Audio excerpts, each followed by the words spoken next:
There's a kind of child who learns very early that the best way to get through the day is to need nothing.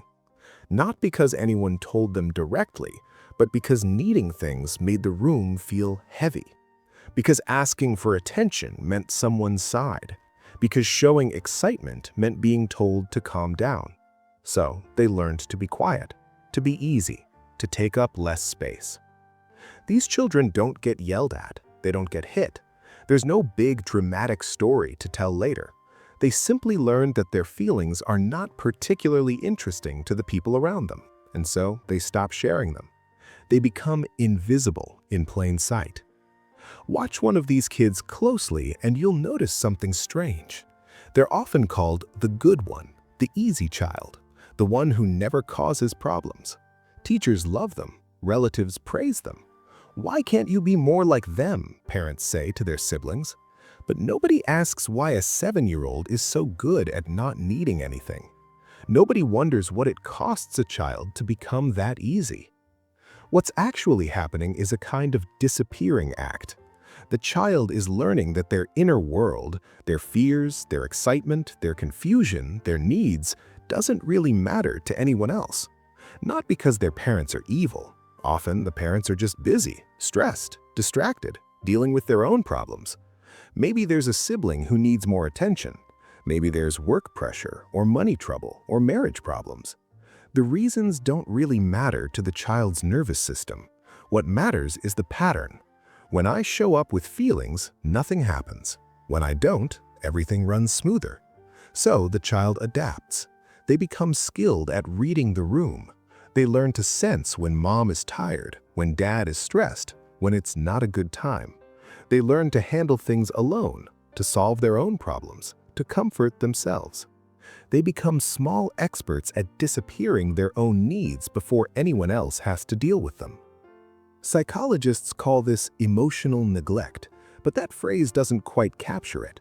Because nothing dramatic happened, there was no clear moment of harm, just thousands of small moments when the child reached out emotionally and found nobody there, when they were excited and met with distraction, when they were scared and told not to worry about it, when they were hurt and told they were fine. Slowly, the message sinks in, your feelings are not that important. The tricky part is that these children often grow into successful adults. They're independent, responsible. They don't ask for help because they learned early that help isn't really available. They're good at their jobs because they learned to figure things out alone. They seem fine, but inside there's often a strange emptiness, a feeling they can't quite name. As adults, they struggle in ways that don't make obvious sense. They have trouble knowing what they want because they spent years not wanting anything. They feel guilty asking for things because asking feels like being a burden. They're exhausted from relationships because they never learned that connection could be easy. They only learned that needing people is risky. They're confused when someone asks, "How are you feeling?" because that question was never really important before. They often pick partners who are a bit distant, not because they want distance, but because distance feels normal. Closeness feels strange and dangerous. They've spent so long being fine on their own that letting someone in feels like losing control. They fear being too much because once, long ago, their natural childish needs were too much for the people around them. Here's what makes this particularly hard to heal. There's nothing clear to point to. No specific bad thing happened. When these adults try to understand why they feel so empty or disconnected, they often blame themselves. "I had a good childhood," they say. "Other people had it worse." They can't quite name the wound because the wound was an absence, not a presence. It was what didn't happen, not what did.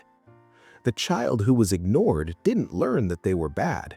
They learned something more subtle and more damaging, that they didn't quite matter, that their inner world wasn't particularly interesting or important, that the best version of themselves was the version that needed nothing. And now, decades later, that child is still inside them, still trying to be easy, still trying not to need too much, still convinced that showing up fully with needs, with feelings, with desires will make them too much for people to handle. They're still disappearing even though nobody's asking them to anymore. The path forward isn't dramatic. It's learning, slowly, that feelings are not inconvenient facts to be managed, that needing things doesn't make you weak, that the people who matter won't sigh when you show up with your actual self. It's learning that you don't have to earn the right to take up space. You already have it. You always did. Some children learn they're not safe. These children learned something different, that they don't quite matter. And sometimes that's harder to see. But once you see it, you can begin to change it. Thanks for watching. If this gave you real understanding, let me know in the comments. Which part hit hardest?